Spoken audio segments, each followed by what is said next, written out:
beaucoup et nous vous félicitons pour cette formation que vous avez accomplie vraiment avec une fierté, accomplie aussi avec une grande discipline, mais avec amour. On a senti que vous avez accueilli ça à bras ouverts. Mais de lui remercier Adama, parce qu'il a dit tantôt, tout cela vient de lui. Nit ki boo ko bëggalee lu baax fépp foo gis lu baax da ngay dem jëlee ko indil ko ko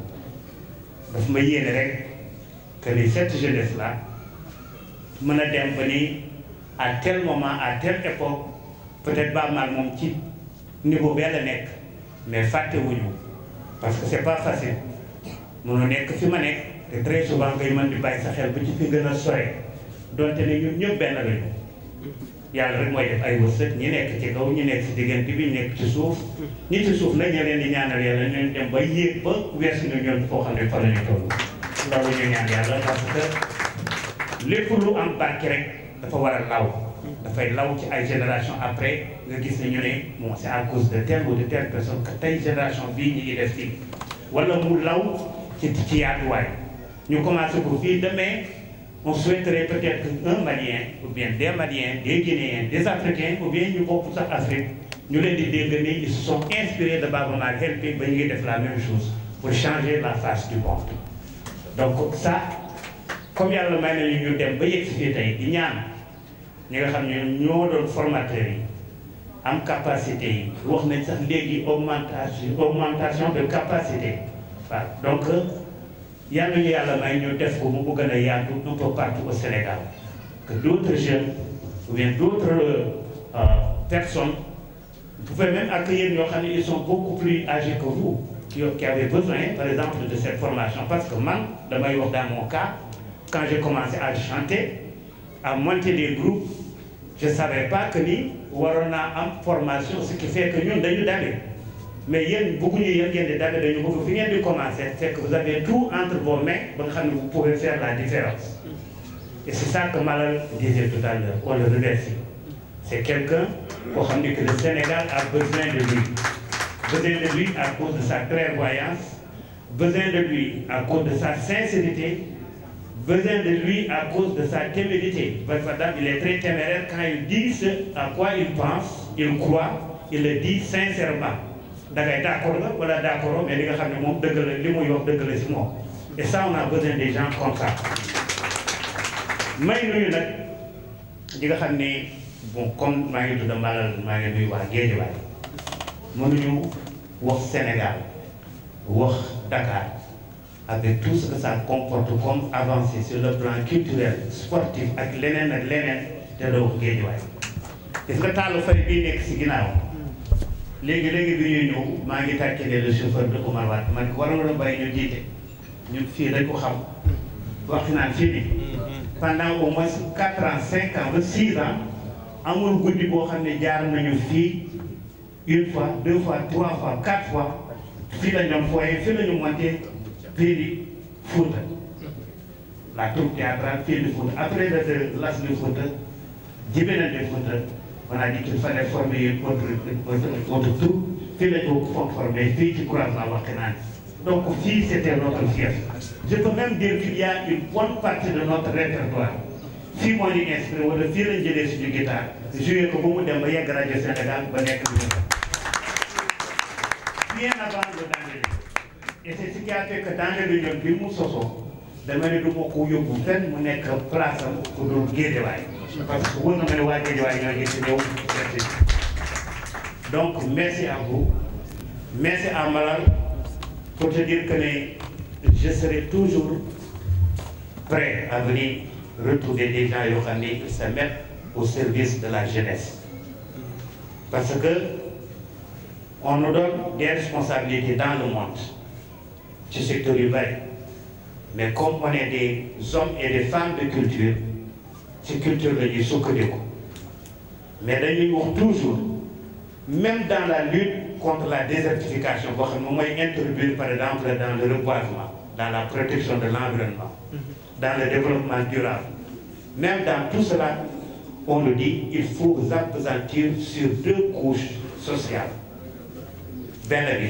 ce sont les femmes, parce que les femmes africaines ont la capacité d'être déterminées, d'être au centre, par exemple, de notre société, ci biir famille, ci biti, ci institution yi, ci politique, ci culture, ci commerce, ci loo gis jigéen ñaa ngi fa te am nañu la capacité d'être toujours ensemble, ce qui n'existe pas très souvent chez nous les hommes. Beneen bi ce sont les jeunes africains yoo xam ne ñoom ñoo war a relever les défis et Dieu sait qu'il y a tellement de défis yoo xam ne ñu ngi au devant de cette jeunesse africaine. Mais cette jeunesse africaine, je peux dire que nous duñu ay yaafus, c'est pas une jeunesse qui baisse les bras. Donc boo sukkandiku ci jeunesse boobu qui veut vraiment faire la différence, qui veut participer au lendemain de notre continent, def naa di nga mën a taxawal quelque chose. Et comme malade, je sais que tu es toujours vraiment à ce service. Sois rassuré que je serai toujours à tes côtés si tu fais appel à moi. En tout cas, ça c'est un bel exemple. boo xam ne bii day wane que ni ku nekk mën nga demal sa bopp wante na bu ñu booloo moom mooy def la différence. Et on a besoin de cette unité-là. Adama am na idée. C'est une génération beaucoup plus jeune que sama génération. mu ne duma ko wax keneen ku tolloog ma génération mais Baaba Maal laa koy wax. C'est pas parce que on est de Podor ensemble mais Baaba Maal laa koy wax parce que jàng naa ci moom li muy def. mu jógee ci foofu ne du ma ko def man kenn peut-être que moom kot mënoon na ko def mais non je vais penser à Paco pour ce qu'il représente, ce qu'il a fait, que ça soit ici au Sénégal, aux États-Unis, un peu partout en Afrique. Donc mbooloo mi ngi ñëw mu ni du ma ko def yamale ko ci Haalpulaar yi. Je vais lancer un appel à toutes les bonnes volontés koo xam ne bëgg nga formation dans ton domaine, pas seulement les musiciens. Et les musiciens, je suis musicien.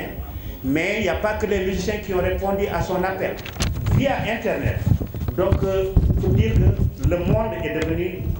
très moderne. Et pour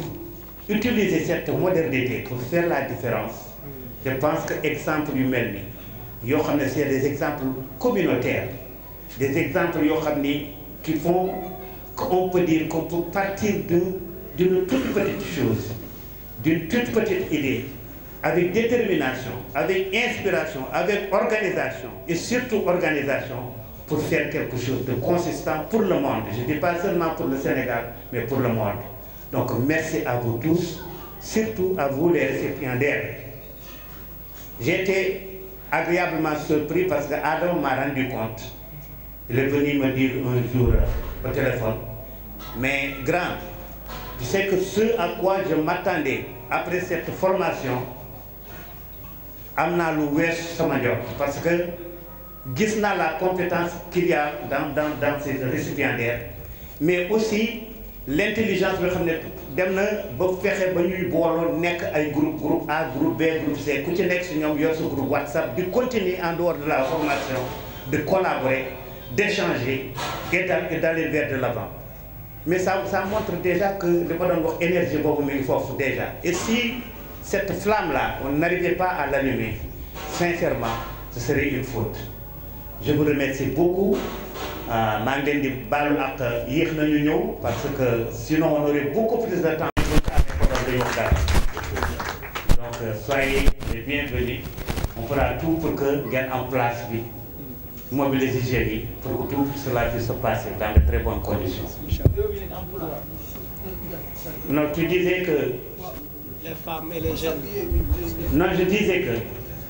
dans toutes les responsabilités qu'on nous donne dans le monde en tant qu'ambassadeur pour telle ou telle cause, on nous demande dans le continent africain de nous appesantir, de collaborer beaucoup plus avec deux couches sociales. La première, c'est les femmes d'abord, parce que les femmes africaines ont la capacité de se mobiliser en groupe. On sillonne le Fouta, qui est une région que je connais très bien, Mauritanie ou Sénégal. On voit qu'il y a partout des associations ou bien des GIE de femmes très bien constituées, avec une structure parfaite. Le bureau est très bien organisé, une vision parfaite de ce qu'elles peuvent faire, ce qu'elles veulent faire. Et peut-être même si c'est dans l'agriculture des champs, des étendues de terre, ce qui manque très souvent, c'est le soutien qui viendrait de nos autorités ou bien de grandes institutions comme les banques, la Banque mondiale et les autres. Donc, l'essentiel est là, l'énergie est là. La deuxième couche, ce sont les jeunes africains qui, malgré la pauvreté, malgré tous les défis qui sont devant les jeunes africains, filles et garçons, cette jeunesse ne baisse jamais les bras. Cette jeunesse essaie à chaque moment de faire quelque chose pour elle-même,